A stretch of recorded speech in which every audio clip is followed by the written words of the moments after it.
Hello everyone, BSA tricky classes में आप सभी का स्वागत है। मैं अदनान आज आप लोगों को जीके के टॉप 50 क्वेश्चंस कराऊंगा जो आपके आने वाले एग्जाम यूपी बीएड के लिए बहुत ही महत्वपूर्ण है। पहला क्वेश्चन है हमारे सामने, निम्नलिखित में से कौन सा सिंधु घाटी की सभ्यता से संबंधित नहीं है? कालीबंगन, रोपण, पाटलिपुत्र या लोथल? तो इसका सही ऑप्शन आप लोग मुझे बताएं कमेंट बॉक्स में। इसका सही उत्तर हो जाएगा पाटलिपुत्र। अच्छा, आप लोग मुझे ये बताइए, जो सिंधु घाटी सभ्यता में जो लोथल से क्या क्या चीज़ें मिली हैं, क्या क्या वस्तुएं जो हैं वो लोथल से मिली हैं, आप लोग मुझे ये बताइए कि लोथल से क्या क्या मिली हैं। देखिए, एक तो घोड़े के अवशेष हमको कहाँ से मिले हैं? ये हमको लोथल से मिले हैं। घोड़े के अवशेष लोथल से मिले हैं, ठीक है। और दूसरी चीज़ क्या मिली है? दूसरी चीज़ घोड़े के अवशेष मिले हैं, और दूसरी चीज़ धान की, एक सेकेंड, धान की भूसी, ये आपको लोथल से मिले हैं, ठीक है। क्वेश्चन कुछ भी पूछ सकता है एग्जामिनर। अच्छा, ये बताइए रोपण से हमको क्या क्या वस्तुएं प्राप्त हुई हैं? देखिए, लोथल हो गया। रोपण से जो हमको मिला है ये तांबे की कुल्हाड़ी मिली है और मानव कंकाल के साथ कुत्ते मिले हैं। अब आपको ये बताना है कालीबंगा से क्या प्राप्त हुआ है। और अब जो मैं आपको बताऊंगा ये बहुत ही बार क्वेश्चन एग्जाम में आ चुका है कि कालीबंगा से क्या चीज़ प्राप्त हुई है। तो देखिए, मैं आपको बताता हूँ, जुते हुए खेत और अग्निकुंड, ये कालीबंगा से प्राप्त हुई है। और यहाँ पर एक ऑप्शन है आपका पाटलिपुत्र। तो पाटलिपुत्र जो है, पाटलिपुत्र में आपकी तृतीय बौद्ध सभा आयोजित की गई थी। पाटलिपुत्र में तृतीय बौद्ध सभा आयोजित की गई थी, जिसके अध्यक्ष आपके कौन थे? जिसके अध्यक्ष आपके थे मोगलीपुत्र, जिसके अध्यक्ष थे मोगलीपुत्र। अगला प्रश्न हम लोगों के सामने है, 12वीं शताब्दी के आरंभ में दिल्ली पर किसका शासन था? तोमर वंश का, खिलजी वंश का, सैयद वंश का या तुगलक वंश का? इसका सही उत्तर आप लोग मुझे बताएं। और आप लोग मुझे ये भी बताएं कि जो इसका पहले आप लोग इसका सही उत्तर आप मुझे बताएं। देखिए, इसका सही उत्तर आप लोगों का हो जाएगा तोमर वंश। अब आप लोग मुझे ये बताइए कि तोमर वंश का संस्थापक कौन था? तोमर वंश का संस्थापक कौन था? देखिए, तोमर वंश का संस्थापक जो था वो अनंगपाल था। अनंगपाल जो थे ये आपके तोमर वंश के संस्थापक थे। क्वेश्चन आ सकता है, तोमर वंश के संस्थापक निम्नलिखित में से कौन था? तो आपका सही ऑप्शन है अनंगपाल। अगला प्रश्न आप लोगों के सामने है, इनमें से किसने अकबर की धार्मिक नीति की आलोचना की? फैजी ने, अबुल फजल ने या बदायूनी ने, या इनमें से कोई नहीं? सही उत्तर आप लोग मुझे बताएं। देखिए, आप लोग का सही उत्तर हो जाएगा बदायूनी ने। बदायूनी आपका सही उत्तर हो जाएगा, यानी कि बदायूनी ने अकबर की धार्मिक नीति की आलोचना की थी। अब मुझे ये बताइए, अबुल फजल ने क्या चीज़ लिखी है? अबुल फजल ने एक बुक लिखी है, तो उस बुक का आपको नाम बताना है। अकबरनामा की रचना की है। अकबरनामा की रचना किसने की है? अकबरनामा की रचना अबुल फजल ने की है। आपका आंसर भी सही है। अच्छा, आप लोग मुझे ये बताइए, अब अगला प्रश्न, वास्को डी गामा किस वर्ष कालीकट में उतरा?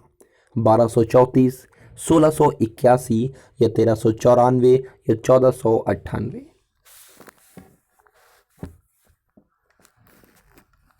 चलिए, इसका सही उत्तर आप लोग मुझे बताएं।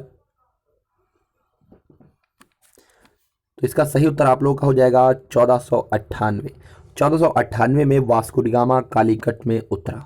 हम लोग का अगला प्रश्न, स्वामी दयानंद सरस्वती ने किस शहर में पहली बार 1875 में आर्य समाज की स्थापना की? आपका बहुत ही इंपॉर्टेंट क्वेश्चन है, ठीक है। देखिए, ये मैं आज आप लोगों के लिए टॉप 50 जो प्रश्न लेकर आया हूँ, ये आपके यूपी बीएड के लिए बहुत ही इंपॉर्टेंट है, ठीक है। और ये बिल्कुल उसी पैटर्न के क्वेश्चन हैं। आप लोग ऐसा समझ लीजिए कि ऐसे ही क्वेश्चन, इसी लेवल के क्वेश्चन जो है आपके एग्ज़ाम में आएंगे, और इस क्लास से भी आपके क्वेश्चन आ सकते हैं और बिल्कुल आएंगे। मैं जैसे रिलेटिव फैक्ट बताता हूँ इंपॉर्टेंट, ठीक है, वो आपके लिए बहुत ही इंपॉर्टेंट है। चलिए इसका आंसर बताएं आप लोग। देखिए इसका सही आपका उत्तर था, स्वामी दयानंद सरस्वती ने किस शहर में पहली बार 1875 में आर्य समाज की स्थापना की। आर्य समाज की स्थापना कब की गई? 1875। एक क्वेश्चन। आर्य समाज की स्थापना किसने की? स्वामी दयानंद सरस्वती ने। दूसरा क्वेश्चन, अब स्वामी दयानंद सरस्वती ने 1875 में आर्य समाज की स्थापना कहाँ की? ये तीसरा क्वेश्चन। तो इस तरह से एक क्वेश्चन से आपके तीन तीन क्वेश्चन बन रहे हैं। बताइए इसका सही उत्तर आप लोगों का हो जाएगा बॉम्बे। अगला प्रश्न हम लोग के सामने है, भारत में राजनीतिक सुधारों के लिए आंदोलन शुरू करने वाले पहले भारतीय नेता कौन थे? आपको वो पहले भारतीय नेता का नाम बताना है जो भारत में राजनीतिक सुधारों के लिए आंदोलन जिसने शुरू किया था। देखिए जैसे कि मैं आपको बता चुका हूँ कि मैं यूपी जो बीएड आपका एग्ज़ाम है, इसके लिए आज मैं आपके 50 क्वेश्चन लेकर आया हूँ। आपको कमेंट बॉक्स में अपने मार्क्स बताना है कि कितने आपने क्वेश्चन ठीक किए हैं। ठीक है, सब लोग जितने लोग देख रहे हैं ये वीडियो, ठीक है, जैसे ही वीडियो पूरी होगी आप लोग कमेंट बॉक्स में आकर अपने अपने स्कोर ज़रूर बताएं, भले ही जिसका स्कोर कम हो बताएं ज़रूर। चलिए इसका आप लोग आंसर दीजिए, सुब्रमण्यम अय्यर, राजा राम मोहन राय या आनंद चार्लू या महात्मा गांधी। इसका सही उत्तर आप लोगों का क्या हो जाएगा? इसका सही उत्तर आप लोगों का हो जाएगा राजा राम मोहन राय। ठीक है, अगला प्रश्न हम लोगों का, महात्मा गांधी भाप से चलने वाले जहाज एस सफारी द्वारा दक्षिण अफ्रीका पहुंचे थे। जोहान्सबर्ग, केप टाउन या डरबन या पोर्ट एलिजाबेथ। इसका सही उत्तर आप लोग बताएं मुझे। देखिए इसका सही उत्तर आप लोग हो जाएगा डरबन। इसका सही उत्तर आप लोगों का हो जाएगा डरबन। अगला प्रश्न हम लोग के सामने है, निम्नलिखित में से किसने पहले 1935 में संविधान सभा का सुझाव प्रस्तावित किया? बहुत ही इंपॉर्टेंट क्वेश्चन है, आप लोग को बताना है कि इसका सही उत्तर क्या होगा। जी बताइए, नेहरू, गांधी, नारायण या एम.एन. रॉय। इसका सही उत्तर आप लोगों को बताना है।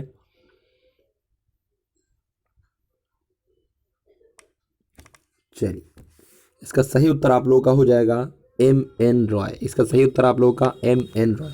अगला प्रश्न हम लोगों के सामने है, संविधान सभा के पहले अध्यक्ष कौन थे? ये बहुत इंपॉर्टेंट क्वेश्चन है और इससे पहले जो मैंने क्लास ली थी जीके की उसमें भी मैंने ये क्वेश्चन बताया था आपको। तो अब आपको बताना है इसके सही आंसर क्या होगा।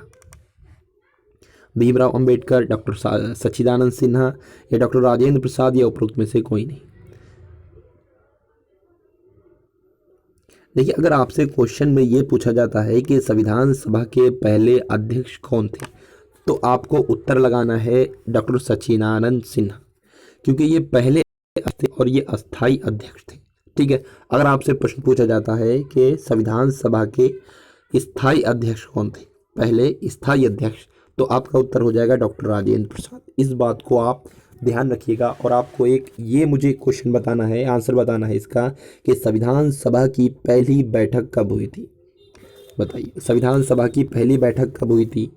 तो मैं आपको बता दूं, संविधान सभा की पहली बैठक जो हुई थी वो 9 दिसंबर 1946 को हुई थी। ठीक है, इसमें अस्थायी तौर पर आपको आपके डॉक्टर सच्चिदानंद सिन्हा को नियुक्त किया गया था। ठीक, डॉक्टर सच्चिदानंद सिन्हा को नियुक्त किया गया था। और उसके बाद जो 11 दिसंबर 1946 को जो बैठक होती है, इसमें स्थायी तौर पर डॉक्टर राजेंद्र प्रसाद को अध्यक्ष बनाया जाता है। अगला प्रश्न आप लोगों के सामने है, भाषा के आधार पर राज्यों का पुनर्गठन किस वर्ष में किया गया था? 1950, 1951 या 1952 या 1956?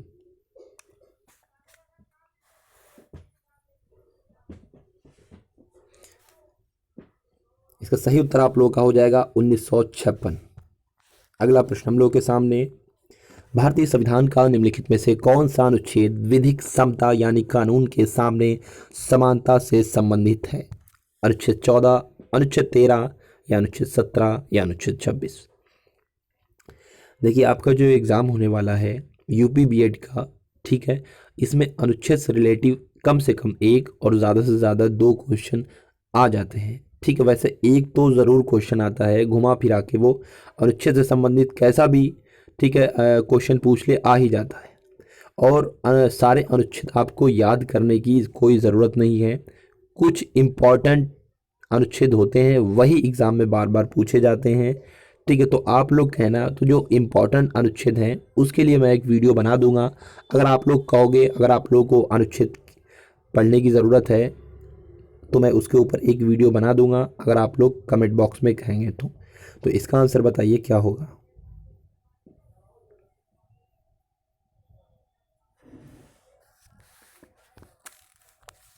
इसका सही आपका उत्तर हो जाएगा अनुच्छेद 14।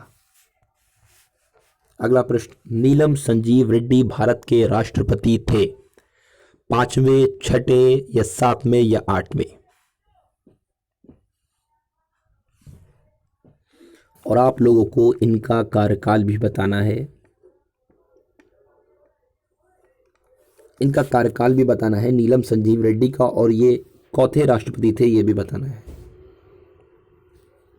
देखिए ये आपके छठे नंबर के राष्ट्रपति थे नीलम संजीव रेड्डी, और इनका जो कार्यकाल हुआ है वो इनका कार्यकाल 1977 से 1982, ये 1977 से 1982 के बीच राष्ट्रपति रहे भारत के। अगला प्रश्न हम लोगों के सामने है, भारतीय संविधान के किस अनुच्छेद के तहत उपराष्ट्रपति का चुनाव होता है? अनुच्छेद 54, अनुच्छेद 63, अनुच्छेद 66 या अनुच्छेद 74? इसका सही उत्तर आप लोग बताएं मुझे।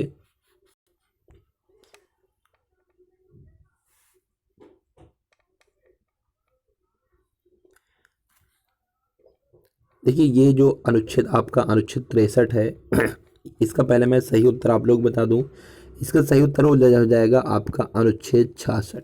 और अनुच्छेद 63 जो है ये भारत का एक उपराष्ट्रपति होगा, इससे संबंधित है। एग्जाम में पूछ लिया जाए अनुच्छेद 63 किससे संबंधित है, तो भारत का एक उपराष्ट्रपति होगा। अब आप लोग मुझे ये बताइए कि वर्तमान समय में हमारे उपराष्ट्रपति कौन है? उपराष्ट्रपति कौन है और ये कौन से नंबर के उपराष्ट्रपति हैं अभी? देखिए भारत के अभी जो उपराष्ट्रपति हैं वो आपके वेंकैया नायडू हैं, श्री वेंकैया नायडू। आपसे ये पूछा जा सकता है कि वर्तमान समय के हमारे जो राष्ट्रपति श्री वेंकैया नायडू हैं ये कौन से नंबर के राष्ट्रपति हैं, तो आप लोग क्या बताओगे? आपको ये बताना है कि ये कौन से नंबर के राष्ट्रपति हैं। ये 13वें नंबर के राष्ट्रपति हैं, आप लोग इस चीज़ को याद रखो, ठीक। एक क्वेश्चन और एग्जाम में जो बार बार पूछा जाता है वो ये पूछा जाता है कि राज्यसभा का पादेन सभापति कौन होता है। आपको बताना है कि राज्यसभा का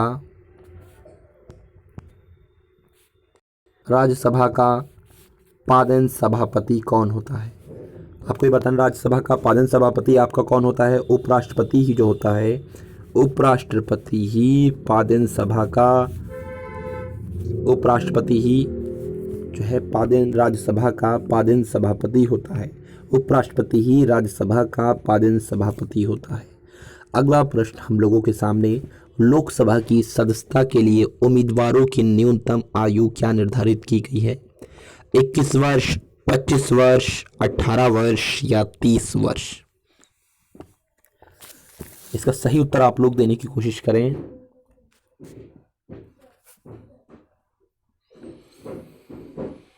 देखिए इसका सही उत्तर आप लोग का हो जाएगा 25 वर्ष। लोकसभा की सदस्यता के लिए जो उम्मीदवार होते हैं उनकी कम से कम आयु 25 वर्ष होना चाहिए, ठीक है। 25 वर्ष से कम नहीं होना चाहिए। अब आप लोग मुझे ये बताइए कि राज्यसभा की सदस्यता के लिए उम्मीदवार की आयु क्या होना चाहिए?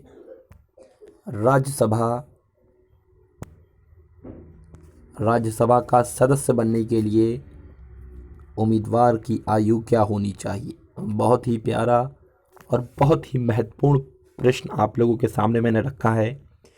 लोकसभा का सदस्य बनने के लिए तो आपको आयु पता चल गई 25 वर्ष। राज्यसभा का सदस्य बनने के लिए आयु क्या होगी बताइए? तो ये हो जाएगी आपकी 30 वर्ष, ठीक है। इसको आप लोग हमेशा याद रखिए। और एक प्रश्न और है के, चलिए वो मैं बता दूंगा आपको।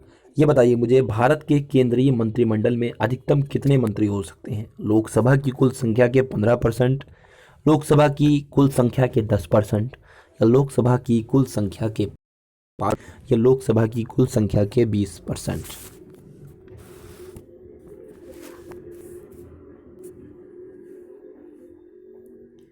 इसका सही उत्तर आप लोगों का हो जाएगा ऑप्शन नंबर ए, लोकसभा की कुल संख्या के 15%। आगे सामने, भारत में किसी राज्य के राज्यपाल का नियुक्ति प्राधिकारी निम्नलिखित में से कौन होता है? भारत के राष्ट्रपति, संबंधित राज्य के मुख्यमंत्री, या भारत के राष्ट्रपति, या भारत के प्रधानमंत्री की अध्यक्षता में एक केंद्रीय मंत्रिमंडल? सही इसका उत्तर बताएं आप लोग।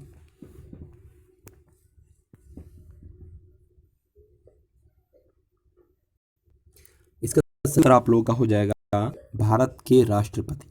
भारत के राष्ट्रपति इसका सही उत्तर हो जाएगा।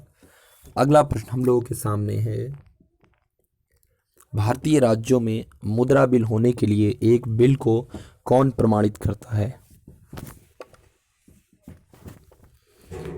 ऑप्शन ए, राज्यसभा का अध्यक्ष, राज्य वित्त मंत्री, या राज्यपाल, या उच्च न्यायालय के प्रमुख न्यायाधीश? इसका सही उत्तर आप लोग बताएं। इसका सही उत्तर आप लोगों का हो जाएगा राज्यसभा का अध्यक्ष। ठीक है, राज्यसभा का अध्यक्ष। अगला प्रश्न हम लोगों के सामने है, बहुत ही प्यारा, बहुत ही इंपॉर्टेंट क्वेश्चन। भारत में महिलाओं के लिए आरक्षण उपलब्ध है? लोकसभा में है, या राज्य विधानसभा में है, या पंचायती राज निकायों में है, या उपरोक्त सभी स्थानों पर है? आपको इसका आंसर देना है।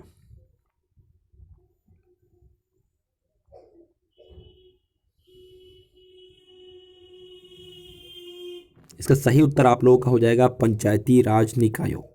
पंचायती राज निकायों में जो है भारत में महिलाओं के लिए आरक्षण दिया गया है। अगला प्रश्न हम लोगों के सामने है, 21 जून को दोपहर को सूर्य की स्थिति एकदम सिर के ऊपर कहाँ पर होती है? भूमध्य रेखा पर, 23.5 डिग्री उत्तर, 23.5 डिग्री दक्षिण, या 66.5 डिग्री उत्तर?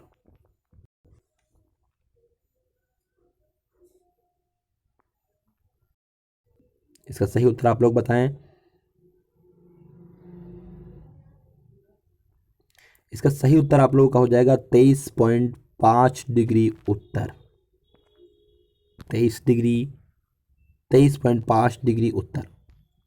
अगला प्रश्न हम लोगों के सामने है, ग्रीनलैंड कहाँ स्थित है? बहुत ही प्यारा क्वेश्चन है और बहुत बार एग्जाम में पूछा गया है। ग्रीनलैंड कहाँ स्थित है? देखिए, ग्रीनलैंड जो है ये दुनिया का सबसे बड़ा द्वीप कहलाता है। अगर आपका क्वेश्चन पूछ लिया जाएगा कि दुनिया का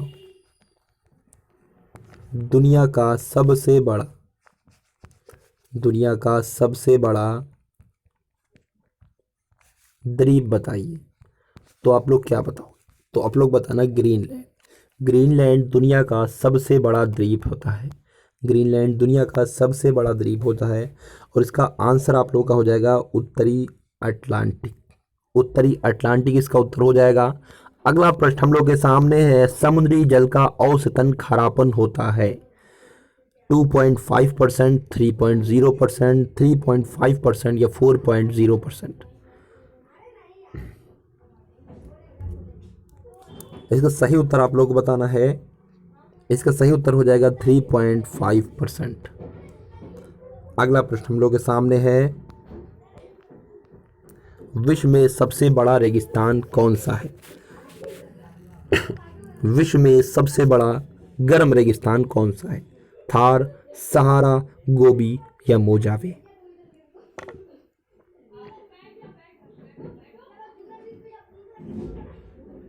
चलिए, इसका सही उत्तर आप लोगों का क्या हो जाता है?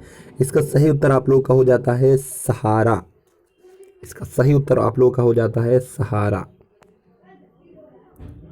सहारा विश्व में सबसे बड़ा जो गर्म रेगिस्तान है ये सहारा में है। अब आप लोग मुझे ये बताइए कि थार कहाँ पर है, थार रेगिस्तान कहाँ पर है, और गोबी रेगिस्तान कहाँ पर है, और मोजावे रेगिस्तान कहाँ पर है? देखिए आपका जो थार रेगिस्तान है ये भारत के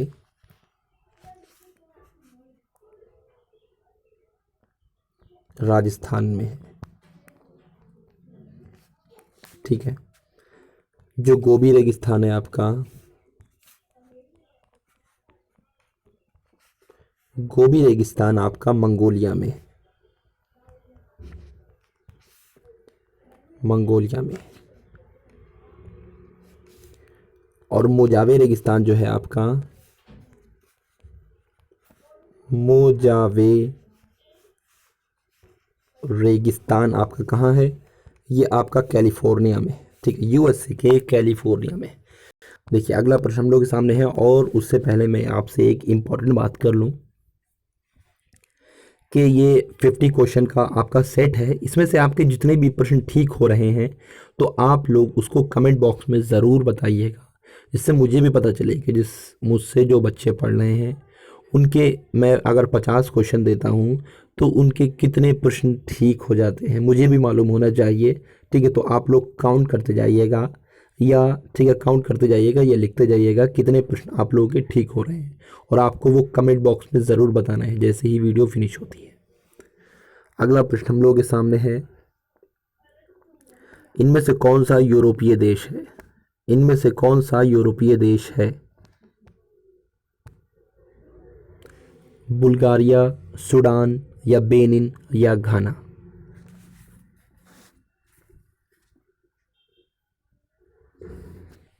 देखिए इसका सही उत्तर आप लोगों का हो जाएगा बुल्गारिया। देखिए बुल्गारिया जो है ये एक यूरोपीय देश है, बुल्गारिया जो है ये एक यूरोपीय देश है, ठीक। और इसकी राजधानी सोफिया है, बुल्गारिया की राजधानी, बुल्गारिया की राजधानी क्या है, सोफिया। बुल्गारिया की राजधानी सोफिया है। और बाकी सारे जो ऑप्शन है जैसे कि सूडान है, बेनिन है, घाना है, ये कौन से महाद्वीप के देश हैं आपको ये बताना है, ये अफ्रीका महाद्वीप के देश है, ये अफ्रीका महाद्वीप के देश है। अगला प्रश्न हम लोगों के सामने, पेंटागोनिया कहाँ स्थित है, अर्जेंटीना, ग्रीस, मेडागास्कर या मंगोलिया। पेंटागोनिया कहाँ स्थित है। देखिए पेंटागोनिया एक पठारी क्षेत्र होता है, ठीक है, आप लोग ये बात हमेशा याद रखिएगा। इसका सही उत्तर आप लोगों का हो जाता है अर्जेंटीना में स्थित है। ये कुछ इंपॉर्टेंट प्लेसेस होते हैं, ठीक है, और वो जो इंपॉर्टेंट प्लेसेस होते हैं मैं वही करा रहा हूँ जो एग्ज़ाम में बार बार पूछ लिए जाते हैं कि ये स्थान कहाँ पर स्थित है, ये स्थान कहाँ पर स्थित है। अगला प्रश्न हम लोगों के सामने है, निम्नलिखित में से किस नदी का समागम अरब सागर में है, निम्नलिखित में से किस नदी का समागम अरब सागर में है, नर्मदा, गोदावरी, कृष्णा या कावेरी।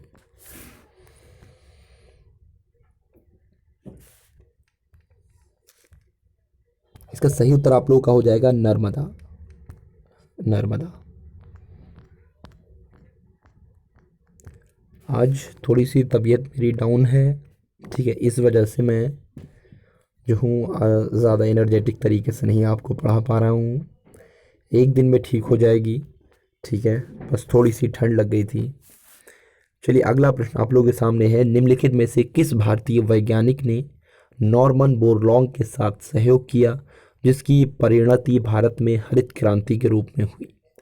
सत्येंद्र नाथ बोस, मेघनाथ साहा, हरगोविंद खुराना या एम एस स्वामीनाथन। और इसके बाद दोस्तों यूपी बीएड में जो हिंदी के हिंदी की ठीक क्वेश्चन आते हैं, हिंदी के 50 क्वेश्चन इसके, ठीक है, उसकी होगी क्लास, आप लोग उसको भी ज़रूर देखिएगा। तो सत्येंद्र नाथ बोस, मेघनाथ साहा, हरगोविंद खुराना या एम एस स्वामीनाथन। इसका सही उत्तर आप लोग का क्या हो जाएगा,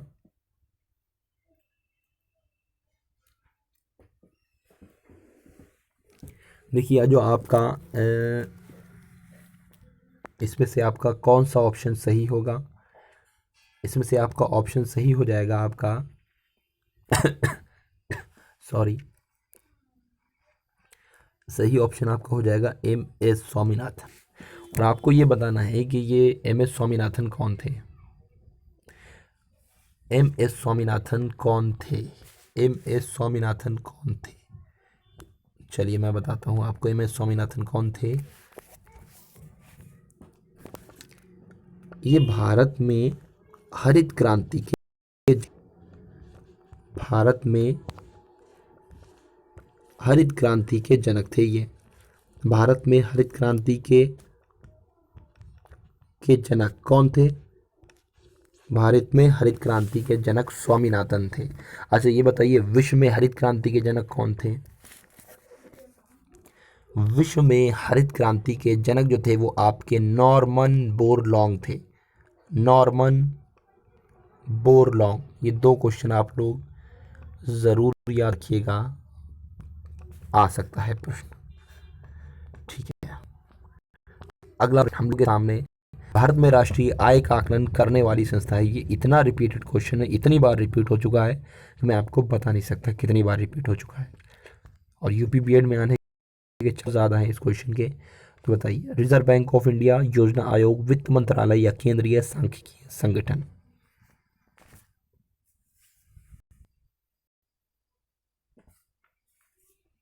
इसका सही उत्तर आप लोग बताइए मुझे। रिजर्व बैंक ऑफ इंडिया, योजना आयोग या वित्त मंत्रालय या केंद्रीय सांख्यिकीय संगठन? केंद्रीय सांख्यिकीय संगठन इसका सही उत्तर आप लोगों का हो जाएगा। केंद्रीय सांख्यिकीय संगठन। अब आप लोग मुझे ये बताइए इसकी स्थापना कब हुई थी?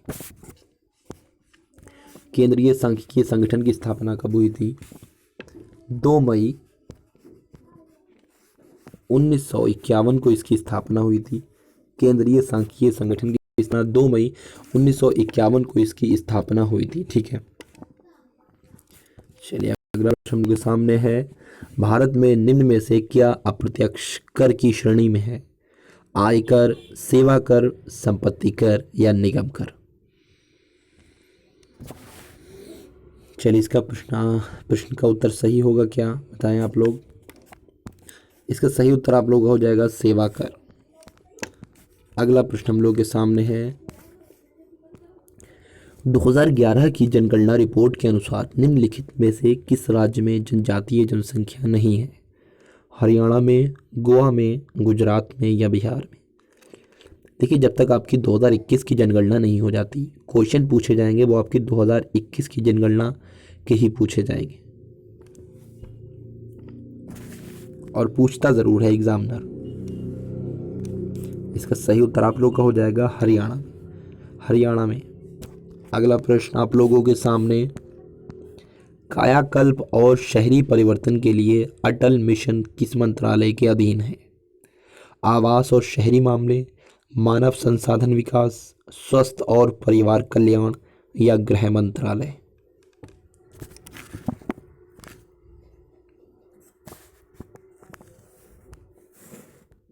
इसका सही उत्तर आप लोगों का हो जाएगा आवास और शहरी मामले। अगला प्रश्न हम लोगों के सामने है। कृत्रिम वर्षा के लिए प्रयुक्त किया जाता है मृदा, कॉपर ऑक्साइड, सिल्वर आयोडाइड या सिल्वर नाइट्रेट?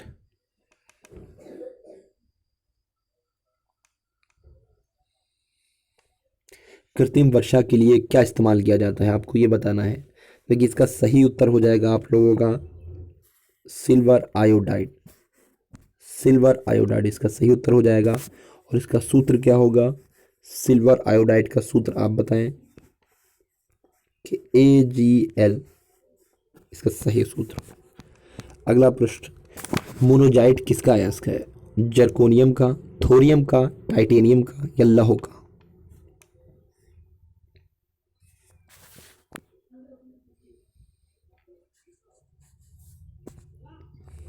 इसका सही उत्तर आप लोग बताएं। थोरियम का। इसका सही उत्तर आप लोग को हो जाएगा थोरियम। मोनोजाइट किसका अयस्क है? ये थोरियम का अयस्क है। अगला प्रश्न हम लोगों के सामने है। क्लोरोफिल जलाए जाए तो कौन सा तत्व शेष बचेगा? अगर क्लोरोफिल जलाया जाए तो कौन सा तत्व शेष बचेगा? Na, Mn, Fe या Mg? इसका सही उत्तर आप लोग का हो जाएगा MG। इसका सही उत्तर आप लोग का हो जाएगा MG। अगला प्रश्न आप लोग का हो जाएगा, निम्नलिखित में से कौन सा रोग पुरुषों की तुलना में महिलाओं में बहुत कम होता है? निकट दृष्टि दोष, किडनी में पथरी, या ब्रेन ट्यूमर, या वर्णांधता। इसको कलर ब्लाइंडनेस भी बोलते हैं।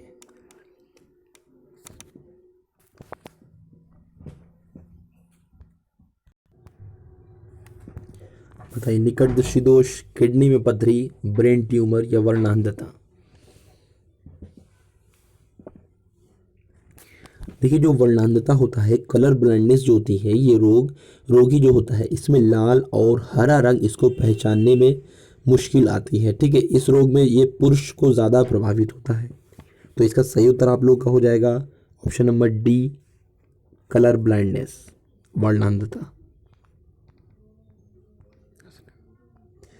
एक ही समय दोनों तरफ कौन सा प्राणी देख सकता है? गिरगिट, छिपकली, सर्प, कछुआ।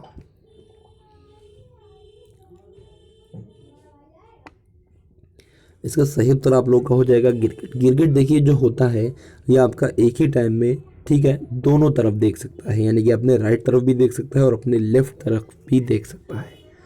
अगला प्रश्न हम लोगों के सामने, निम्नलिखित अंगों में से कौन सा अंग पित्तरस का स्राव करता है? हृदय, मस्तिष्क, गुर्दा, या यकृत। सही उत्तर आप लोग बताएं। इसका सही उत्तर आप लोग का हो जाएगा यकृत। सही उत्तर हो जाएगा यकृत। अगला प्रश्न आप लोग के सामने, उच्छादन अनावरण पर किसी पदार्थ का वायु से नमी का अवशोषण करने के गुण को क्या कहा जाता है? प्रस्वेदन, शुष्कन, परासरण, या प्रस्फुटन।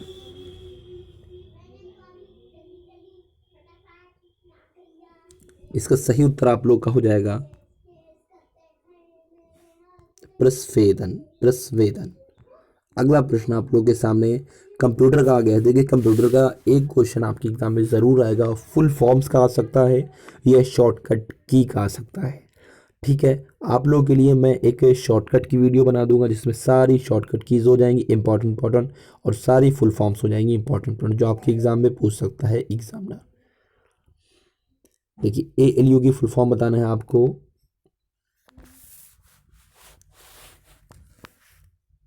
इसके सही उत्तर आप लोगों का हो जाएगा अर्थमेटिक लॉजिक यूनिट।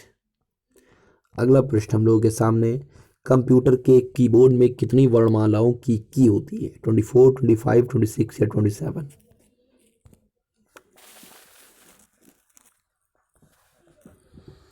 इसका सही उत्तर आप लोग मुझे बताएं। 26। अगला प्रश्न हम लोग के सामने, इनके में से कौन सा अजैविक नहीं है? पानी, मृदा, हवा, या कवक। इसका उत्तर हो जाएगा कवक। फ्लाई ऐश है, CO2 कार्बनिक कणकीय पदार्थ, ऐश के लघु कण NOx। इसका सही उत्तर आपका हो जाएगा ऐश के लघु कण। अगला प्रश्न आप लोगों के सामने है, भारतीय वैज्ञानिकों द्वारा खोजी गई आकाशगंगाओं के सुपर क्लस्टर का नाम क्या है? दुर्गा, लक्ष्मी, पार्वती, सरस्वती। इसका सही उत्तर हो जाएगा सरस्वती। इसका सही उत्तर हो जाएगा सरस्वती। अगला प्रश्न आप लोगों के सामने, मधुबनी कला कहाँ प्रसिद्ध है? तंजौर में, मिथिला में, हैदराबाद में, या भुवनेश्वर में। इसका सही उत्तर हो जाएगा आपका मिथिला में। प्रतिवर्ष अंतर्राष्ट्रीय जनसंख्या दिवस मनाया जाता है, ये कब मनाया जाता है? 11 जुलाई को मनाया जाता है, या 15 अगस्त को, या 31 अक्टूबर को, या 22 मार्च को। देखिए, इसका सही उत्तर आप लोग का क्या हो जाएगा? 11 जुलाई को। 11 जुलाई को अंतर्राष्ट्रीय जनसंख्या दिवस मनाया जाता है, और 15 अगस्त को आपको जैसे पता है स्वतंत्रता दिवस मनाया जाता है, और 31 अक्टूबर को इंदिरा गांधी पुण्यतिथि भी मनाई जाती है, और राष्ट्रीय एकता दिवस भी 31 अक्टूबर को मनाया जाता है। अभी हाल फिलहाल के एक एग्जाम में ये क्वेश्चन पूछा गया था, 31 अक्टूबर को कौन सा दिवस मनाया जाता है? यूपी जेल वार्डर के एग्जाम में ये क्वेश्चन आया था। 22 मार्च को विश्व जल दिवस मनाया जाता है। वैश्विक स्तर पर प्रथम अंतर्राष्ट्रीय योग दिवस मनाया गया 2 जुलाई 2015, 21 जून 2015, 1 जुलाई 2015 या 14 जुलाई 2015। इसका सही उत्तर हो जाएगा 21 जून 2015। अगला प्रश्न हम लोग के सामने है, ब्रिक्स देश का एक हिस्सा कौन सा राष्ट्र है? बोत्सवाना, बेलारूस, बोलीविया या ब्राजील? इसका सही उत्तर आप लोग का हो जाएगा ब्राजील। अगला प्रश्न हम लोग के सामने है, उत्तर प्रदेश के निम्न में से कौन से जिले की सीमा मध्य प्रदेश के साथ साझा नहीं करती है? इलाहाबाद, मिर्जापुर, इटावा या अलीगढ़?